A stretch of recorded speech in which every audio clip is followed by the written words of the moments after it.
இயக்குனர் எம் பாரதிராஜா அவர்கள் என்னென்ன படங்கள் தமிழ்ல டைரக்ட் பண்ணியிருக்காருன்னு பார்க்கலாங்க. 77ல வந்த 16 வயதினிலே, 78ல வந்த கிழக்கே போகும் ரயில், 78ல வந்த சிகப்பு ரோஜாக்கள், 79ல வந்த புதிய வார்ப்புகள், 79ல வந்த நிறம் மாறாத பூக்கள், 80ல வந்த நிழல்கள், 81ல வந்த அலைகள் ஓய்வதில்லை, 81ல வந்த டிக் டிக் டிக், 82ல வந்த காதல் ஓவியம், 82ல வந்த வாலிபமே வா வா, 83ல வந்த மண் வாசனை, 84ல வந்த புதுமை பெண், 85ல வந்த கைதியின் டைரி, 85ல வந்த முதல் மரியாதை, 86ல வந்த கடலோர கவிதைகள், 87ல வந்த வேதம் புதிது,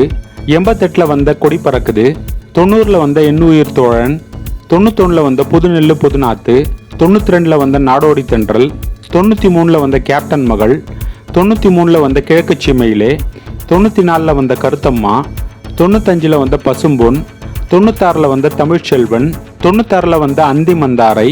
99ல வந்த தாஜ்மஹால், 2001ல வந்த கடல் பூக்கள், 2003ல வந்த ஈர நிலம்,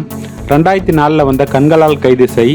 2008ல வந்த பொம்மலாட்டம், 2013ல வந்த அன்னக்கொடி, 2020ல வந்த மீண்டும் ஒரு மரியாதை. இதுல 33 தமிழ் படங்களை இயக்கியிருக்காரு, 10 தமிழ் படங்களை தயாரிச்சிருக்காருங்க. அவர் இயக்கத்துல உங்களுக்கு பிடிச்ச தமிழ் படம் என்னன்னு கமெண்ட்ல சொல்லுங்க.